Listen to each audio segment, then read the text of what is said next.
Our trip towards home seemed to go by in a flash. We left Soldotna, drove through Anchorage, and once again took the Glen Highway. We stopped partway along it to Boondock at a spot right near the end of a road.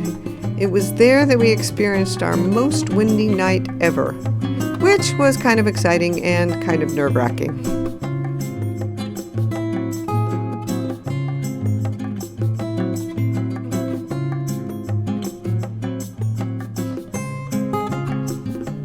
At Glen Allen, we turned onto the Tok Cutoff Highway, which is known as one of the worst roads to drive in Alaska. It has tons and tons of frost heaves, which is like being on a boat going over huge, unpredictable waves. The trick is to just drive them very, very slowly.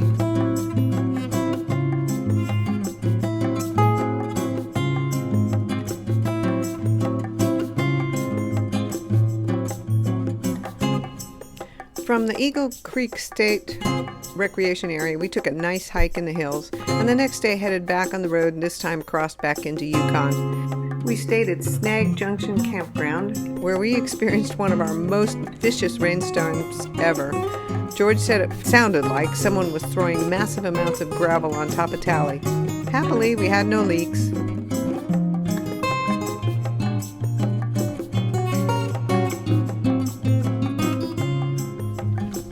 The next day, en route to Haines Junction, Yukon, a gravel truck passed me and sent a missile of a large rock directly towards the window of the expedition. I could see it was coming in and there was nothing I could do about it. It hit about dead center with a loud thwack. In Haines Junction, we enjoyed a little R&R time. We visited a church that had a local craft store. We looked in vain to see if there was a place to get tally washed. We refilled our propane, and we stopped at the visitor center. Of course, we also hit the local bakery.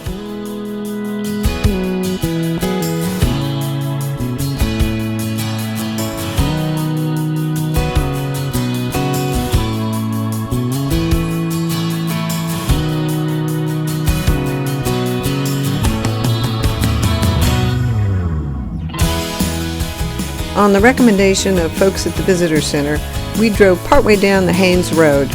It's supposedly one of the most scenic roads you can explore. But it was a 3 to 4 hour drive to Haines and we didn't want to drive quite that far.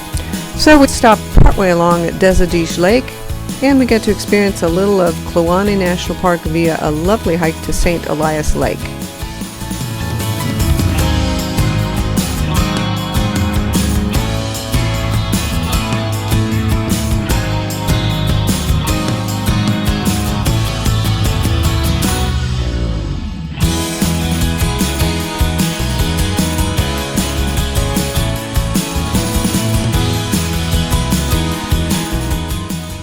Our route then took us to Whitehorse, where we'd been 2 months earlier when we were northbound.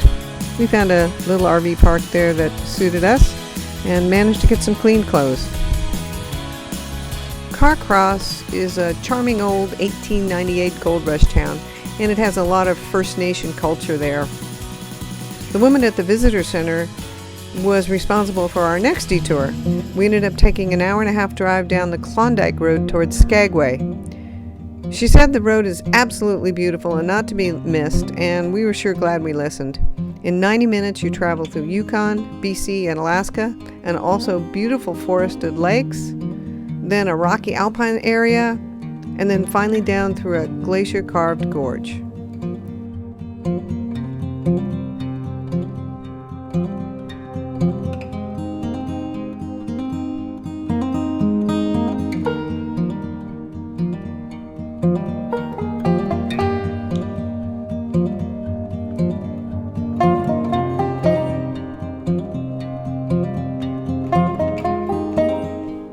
In Skagway, we dodged the tourists who were there with 3 different cruise ships that were docked, and we headed out the old Daia Road to a boondocking location the visitor center had suggested. We found a fabulous spot overlooking the Taia River. It was great. We watched occasional river rafters past us, and we enjoyed quiet and beautiful views.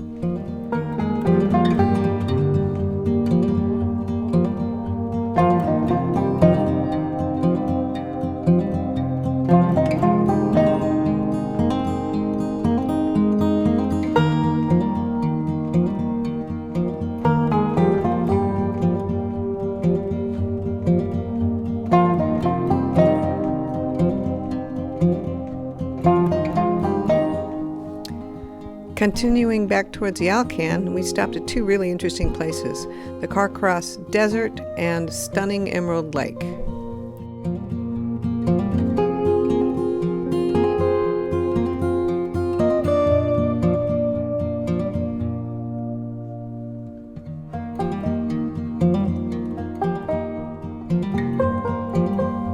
Our last night in Yukon was at Teslin Lake.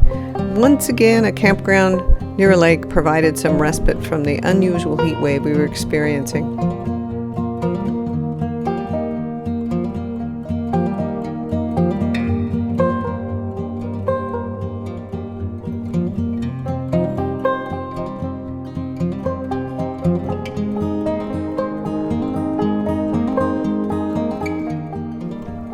Once we passed out of Yukon into BC, we turned on to the Cassiar Highway. This is a major north-south road, just like the Alcan, although it is less traveled and a little more remote. We spent the first night off at the Cassiar at Boya Lake Provincial Park and the next night at Kanaskan Provincial Park. Note that all these parks have wonderful lakes.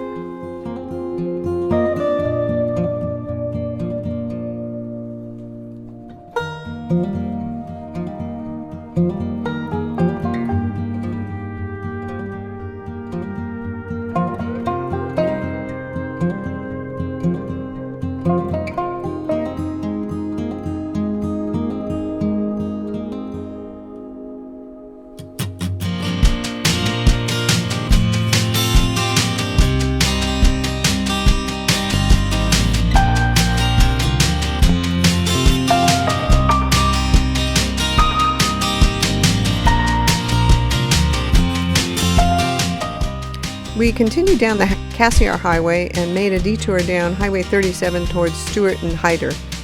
This drive was particularly cool because we had so many bear sightings.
Stewart is in BC, but it's adjacent to Hyder, which is in Alaska.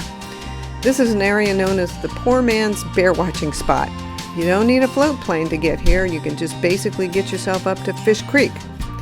There were massive amounts of fish migrating up the creek, but very few bears were in the area. The ranger told us that was because he thought the bears had found another really good feeding spot. So we didn't expect to see the bears, but we really enjoyed watching the fish.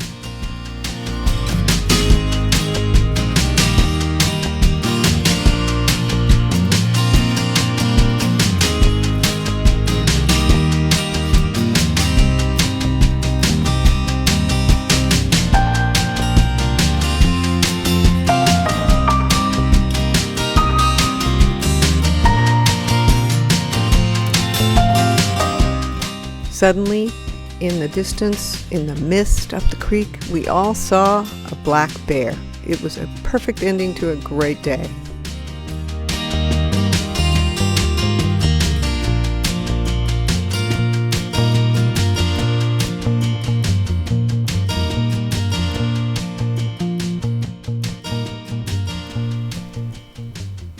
We left Stewart in the Hyder area and got back on the Cassiar, heading towards home. Unfortunately, the air conditioning went out on Tally. Neither of us do well in the heat.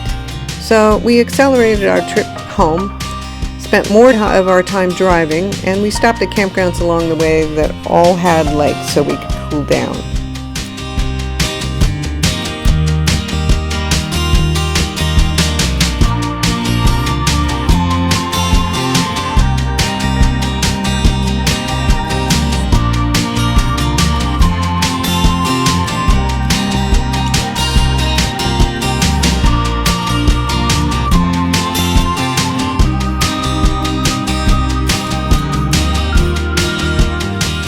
And to cap off our fantastic 3-month trip, we had a beautiful, enduring sunset that night.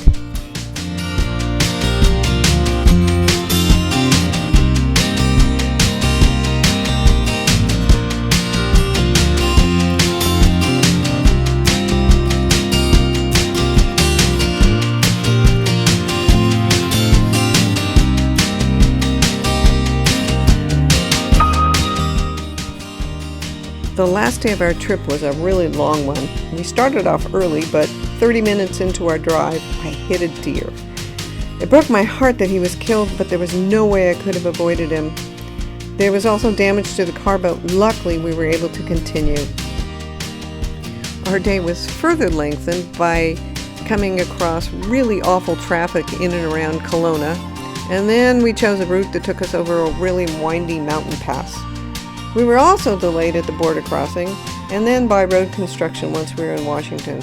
But finally, after 9,000 plus miles, we were home.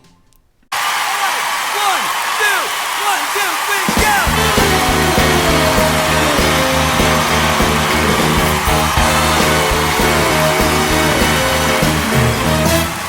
We're going hopping today, where things are popping. The Philadelphia way, we're gonna drop in on all the music they play on the bandstand. We're going swing in the crowd, we'll be clinging, and floating high as a cloud, the phones are ringing. My mom and dad are so proud, I'm on bandstand. And I'll jump and hey, I may even show my handstand. Because I'm on the American bandstand. When we dance real slow, I'll show all the guys in the grandstand what a swinger I am on American bandstand. We're going having today, we're in the cabin. Going down the way, we're on the driving. All the music they play on the bandstand. Alright, going on a show.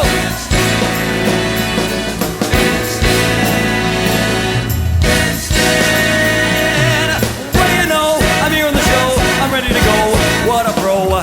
Hey, I'm making my mark. Gee, this joint is jumping. It ain't such a tough fuss just to see us arrive.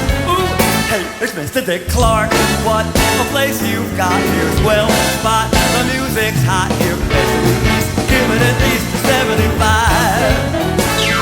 Now for all you Joes, here goes my American